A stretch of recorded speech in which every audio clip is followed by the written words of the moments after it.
नमस्कार दोस्तों, चलिए जानते हैं उत्तर प्रदेश की 50 फटाफट बड़ी खबरों को सिर्फ 10 मिनट में। लेकिन उससे पहले आप यह वीडियो किस जगह से देख रहे हैं हमें कमेंट में जरूर बताएं। योगी सरकार बिजली बिल राहत योजना 2025 से 26 में लाखों लोगों को बड़ी राहत देने की तैयारी में है। जिन उपभोक्ताओं पर ब्याज और जुर्माने का बोझ था, उन्हें माफी देकर साफ सुथरा बिल तैयार किया जाएगा ताकि लोग आसानी से भुगतान कर सकें और बिना डर के बिजली सुविधा का लाभ लेते रहें। एमएसएमई सेक्टर के लिए सीएम योगी ने बड़ा प्लान तैयार करवाया है। अब छोटे उद्योगों को लाइसेंस, जमीन, बिजली और अनुमतियों में फास्ट ट्रैक सुविधा मिलेगी। सरकार चाहती है कि नए उद्योग तेजी से खुलें और छोटे कारोबारियों को इतना आसान माहौल मिले कि वे बिना रुकावट अपना काम बढ़ा सकें। यूपी के हाईवे अब हाईटेक बनाए जा रहे हैं। बड़े शहरों के एंट्री पॉइंट पर आइकॉनिक गेटवे बनाए जाएंगे, जिससे शहर की पहचान और आकर्षण दोनों बढ़ेंगे। सरकार इंफ्रास्ट्रक्चर सुधार के साथ साथ पर्यटन बढ़ाने को भी ध्यान में रख रही है ताकि बाहर से आने वालों को भी अच्छा अनुभव मिले। यूपी में इलेक्ट्रॉनिक्स उद्योग को बढ़ावा देने के लिए सीएम योगी ने कई अहम निर्देश जारी किए हैं। सरकार चाहती है कि राज्य में नई टेक कंपनियां आएं, निवेश बढ़े और ज्यादा रोजगार बने। यही वजह है कि नई नीतियों और जमीन आवंटन प्रक्रिया को और तेज और आसान किया जा रहा है।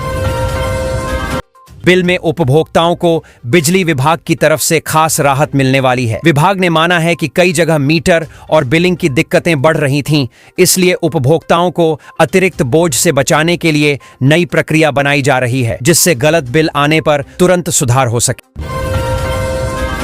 यूपी में पीएमएचएस के एमबीबीएस डॉक्टरों को अब अल्ट्रासाउंड जांच का प्रशिक्षण भी दिया जाएगा। इससे छोटे अस्पतालों में भी बिना विशेषज्ञ के बुनियादी जांच हो सकेगी। सरकार चाहती है कि ग्रामीण क्षेत्रों में मरीजों को ज्यादा सुविधाएं स्थानीय स्तर पर ही मिल जाएं और रेफरल के चक्कर कम।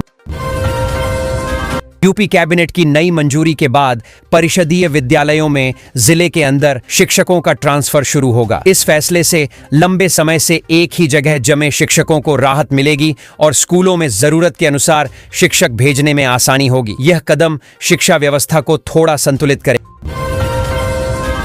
यूपी डीएलईडी एडमिशन 2025 के लिए सरकार ने बड़ी प्रक्रिया शुरू करवा दी है। कुल 2,33,000 सीटों पर दाखिले होंगे और आवेदन 24 नवंबर से भरना शुरू होगा। इसकी पात्रता और नियम पहले से अधिक स्पष्ट किए गए हैं ताकि ज्यादा से ज्यादा छात्र आसानी से शिक्षण प्रशिक्षण में शामिल हो सकें। भवन के उच्च प्राथमिक विद्यालय को अपग्रेड करके अब हाई स्कूल तक की पढ़ाई शुरू करने की तैयारी चल रही है। ये बदलाव इसलिए किया जा रहा है ताकि स्थानीय बच्चों को बेहतर शिक्षा मिल सके और उन्हें दूसरे स्कूलों के लिए लंबी दूरी तय न करनी पड़े। रामायण वाटिका को पर्यटन और बीडीए की आमदनी का नया जरिया बनाने की योजना तैयार हो रही है। सिर्फ 20 रुपए में लोग यहां प्रवेश कर सकेंगे। यहां धार्मिक और सांस्कृतिक थीम वाला आकर्षक माहौल बनाने की कोशिश है, जिससे परिवार और पर्यटक आसानी से आकर्षित हों। मंत्री के बस्ती दौरे को देखते हुए पुलिस ने पूरे इलाके में पैदल मार्च किया। उनका मकसद था लोगों में भरोसा बढ़ाना और सुरक्षा व्यवस्था दिखाना। ऐसे समय में सुरक्षा एजेंसियां यह सुनिश्चित करती हैं कि कोई गड़बड़ी न हो और कार्यक्रम शांतिपूर्वक पूरा हो जाए।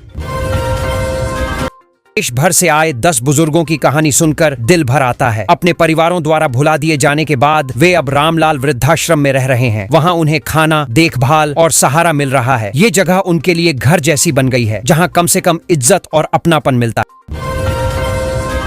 यूपी में इस बार ठंड जल्दी पकड़ ले रही है। नवंबर में ही दिसंबर जैसी शीतलहर चलने लगी है। सुबह शाम ठंडी हवा और गिरता तापमान लोगों को परेशान कर रहा है। मौसम विभाग के हिसाब से अगले कुछ दिनों में ठंड और बढ़ सकती है, इसलिए लोगों को सावधानी की जरूरत।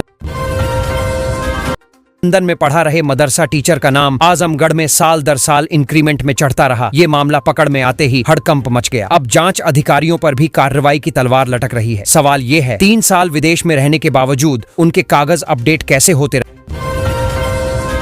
सोनभद्र की खदान में हादसा इतना बड़ा था कि पूरी रात रेस्क्यू चलता रहा। अभी भी कई मजदूर दबे हुए हैं और टीमें लगातार कोशिश कर रही हैं कि किसी तरह उन्हें सुरक्षित बाहर निकाला जा सके। परिवारजन खदान के बाहर इंतजार कर रहे हैं, बस अच्छी खबर सुनने की उम्मीद।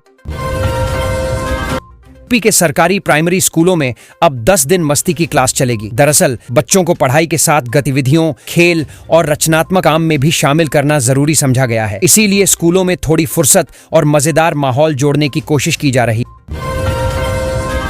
अवतार सिंह सराभा को लेकर अमित शाह ने कहा कि उनका जीवन हमेशा देशभक्ति की प्रेरणा देता रहेगा। उन्होंने आजादी की लड़ाई में बहुत कम उम्र में इतना बड़ा त्याग किया था कि आज भी लोग उन्हें याद करते हैं। सरकार उनके योगदान को नई पीढ़ी तक पहुंचाना चाहती।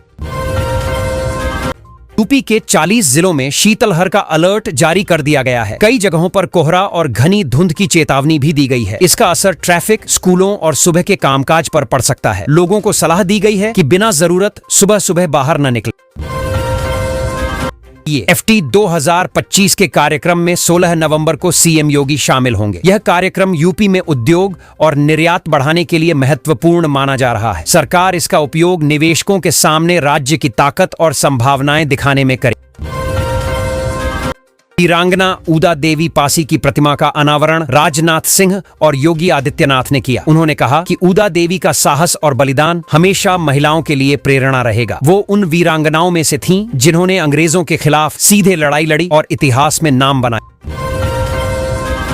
वेटलैंड्स में विदेशी पेलिकन आने से झीलों की रौनक बढ़ गई है। ये पक्षी अपने अनोखे शिकार और उड़ान की वजह से पर्यटकों के लिए खास आकर्षण बन जाते हैं। सर्दियों में इनका झीलों पर जमा होना पर्यावरण के स्वस्थ होने का भी संकेत माना जाता है। रेबीज से एक गाय की मौत के बाद गांव में अफरा तफरी मच गई। वजह यह थी कि कई लोग गाय का चरणामृत पी चुके थे। डर की वजह से लगभग 150 लोग अस्पताल में ARV लगवाने पहुंच गए। डॉक्टरों ने लोगों को शांत किया और जरूरी सलाह दी। वाराणसी में क्रूज अचानक अनियंत्रित होकर पांटून पुल से जा टकराया। टक्कर से पुल के पीपे बिखर गए, लेकिन बड़ा हादसा टल गया। बल्ब और लकड़ी टूटे, लेकिन यात्रियों को सुरक्षित निकाल लिया गया। प्रशासन ने घटना की जांच शुरू कर दी है। महाराजगंज में एक तेज रफ्तार ट्रक बेकाबू होकर कई गाड़ियों से टकरा गया। उधर सोनभद्र खदान में रेस्क्यू तेज चल रहा है। दोनों ही घटनाओं ने जिले में तनाव का माहौल बना दिया। लोग लगातार अपडेट जानने की कोशिश कर रहे हैं। शाहजहांपुर का मुमुक्षु संकुल अब के G से PG तक की शिक्षा देगा। मतलब एक ही कैंपस में छोटे बच्चों से लेकर बड़े कॉलेज तक की पढ़ाई उपलब्ध होगी। इससे बच्चों को स्कूल बदलने की जरूरत नहीं और माता पिता को भी सुविधा मिलेगी। अखलाक हत्याकांड में यूपी सरकार सभी आरोपियों पर से केस वापस लेने की अर्जी कोर्ट में दे रही है। यह फैसला इसलिए प्रमुख है क्योंकि मामला काफी संवेदनशील रहा है और इससे राजनीतिक और सामाजिक बहस फिर शुरू हो सकती है। कोर्ट इस पर आगे सुनवाई करेगी। यूपी में शिक्षक भर्ती की आवेदन प्रक्रिया शुरू हो गई है। युवाओं में उत्साह है क्योंकि काफी समय से नई भर्ती का इंतजार था। विभाग ने योग्यता और नियम साफ साफ जारी कर दिए हैं ताकि किसी तरह की गलतफहमी न। आगरा के रामलीला पार्क में सीनियर सिटीजन की एंट्री मुफ्त कर दी गई है। फिर भी कई लोग वापस लौट रहे हैं क्योंकि पार्क के अंदर सुविधाएं ठीक नहीं मिली। लोग कह रहे हैं कि सफाई, बैठने की जगह और सुरक्षा सुधारी जाए तभी फायदा महसूस होगा। ठंड बढ़ने पर त्वचा रोग OPD में सोराइसिस के मरीज बढ़ने लगे हैं। डॉक्टरों के मुताबिक मौसम बदलते ही यह बीमारी ज्यादा सक्रिय हो जाती है। इसीलिए लोग अस्पतालों में जांच करवाने पहुंचे हैं। डॉक्टर सलाह दे रहे हैं कि ठंड में त्वचा को मॉइस्चराइज रखें।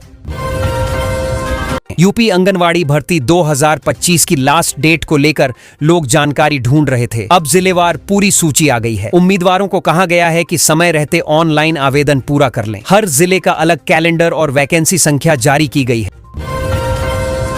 मेरठ में हवा की गुणवत्ता बेहद खराब हो गई है। पारा गिरने के साथ प्रदूषण बढ़ गया और AQI मानक से 33 गुना ऊपर पहुंच गया। लोगों को सांस लेने में दिक्कत हो रही है। डॉक्टरों ने बच्चों, बुजुर्गों और दमा रोगियों को बाहर जाने से बचने की सलाह दी है। रायबरेली में एक युवक नकली पहचान बबलू बनकर शादी करने जा रहा था। हिंदू संगठनों को शक हुआ। वे मौके पर पहुंचे और हंगामा मच गया। मामला बढ़ा तो पुलिस भी आ गई। अब असली पहचान की जांच चल रही है और दोनों पक्षों से बयान लिए जा रहे हैं। यूपी में शिक्षकों पर कार्रवाई अब सुनवाई का अवसर देने के बाद ही होगी। सभी BSA को आदेश जारी किए गए हैं कि बिना जांच और जवाब लिए कोई कठोर कदम न उठाया जाए। यह आदेश इसलिए आया क्योंकि कई जगह बिना सुनवाई शिक्षकों को दोषी ठहरा दिया गया। प्रीपेड स्मार्ट मीटर तेजी से चलने की शिकायतें आने लगी हैं। उपभोक्ताओं का कहना है कि लोड थोड़ा भी बढ़े तो रीडिंग बहुत ज्यादा दिखती है। परिषद ने इस पर पूरी जांच की मांग की है। विभाग से कहा गया है कि मीटर टेस्टिंग और बिलिंग सिस्टम का ऑडिट कराया जाए। यूपी में TGT भर्ती परीक्षा इस बार फिर से टल सकती है। वजह है नए अध्यक्ष की नियुक्ति अभी तक न होना। 4 साल से परीक्षा किसी न किसी कारण से टलती जा रही है, जिससे लाखों अभ्यर्थी परेशान हैं। विभाग पर देरी के लिए सवाल उठ रहे हैं।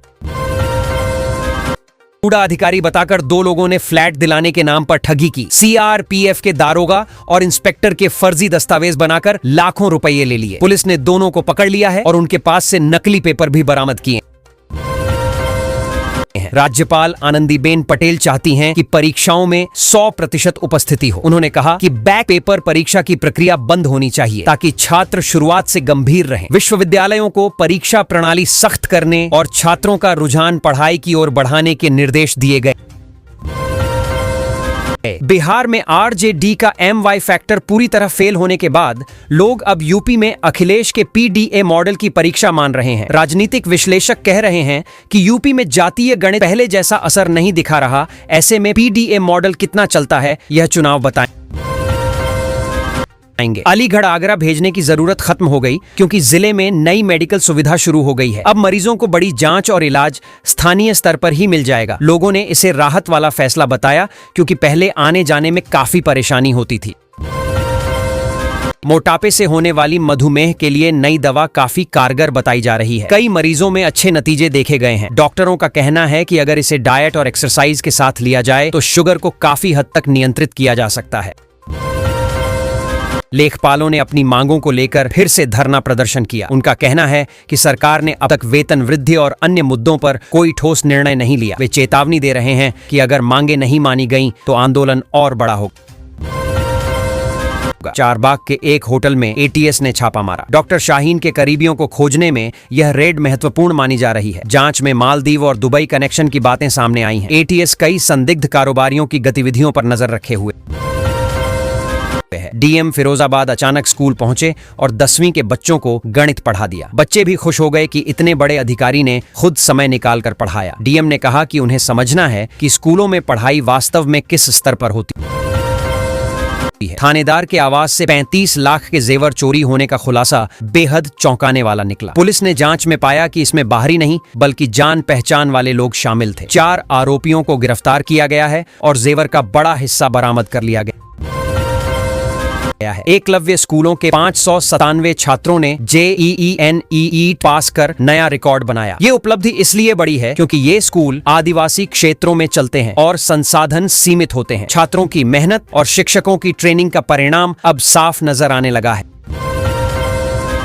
अध्यापक पुरस्कार के लिए आवेदन 15 नवंबर से शुरू होने वाला है। योग्य शिक्षक अब ऑनलाइन प्रक्रिया के जरिए आवेदन कर सकेंगे। विभाग ने कहा है कि इस बार चयन प्रक्रिया और पारदर्शी और कठोर रखी जाएगी ताकि वास्तव में डिजर्विंग अध्यापक चुने जाएं। यूपी के एक शहर में लगभग 10 करोड़ रुपए खर्च करके एक नया पार्क डेवलप किया जा रहा है। इसमें बुद्ध की 20 फीट ऊंची प्रतिमा भी लगाई जाएगी। पार्क को आधुनिक तरीके से तैयार किया जा रहा है ताकि लोग यहां शांत और सुखद समय बिता सकें। बलिया और चंदौली के युवाओं ने सेना भर्ती की रेस में शानदार प्रदर्शन किया। 624 युवा रेस में सफल हुए हैं। शुरुआती चरण पास करने के बाद अब उन्हें अगले चरणों के लिए तैयारी करनी होगी। परिवारों में खुशी है क्योंकि सेना में भर्ती को मान और स्थिरता दोनों मिलते हैं। कुछ महिला समूहों ने अपने घरों में LED बल्ब बनाना शुरू किया है। वे इन्हें खुद पैक करके बाजार में बेच भी रही हैं। इससे उन्हें अच्छी कमाई हो रही है और गांव की कई महिलाओं को रोजगार मिला है। सरकार भी ऐसे छोटे उद्यमों को बढ़ावा दे रही है। SS विश्वविद्यालय के लिए विधानसभा में नया संशोधन विधेयक पेश होगा। इससे विश्वविद्यालय के प्रशासनिक और शैक्षणिक नियमों में बदलाव किए जाएंगे। सरकार का कहना है कि यह अपडेट इसलिए जरूरी है ताकि संस्थान समय के साथ चल सके और छात्रों को बेहतर माहौल मिल पाए।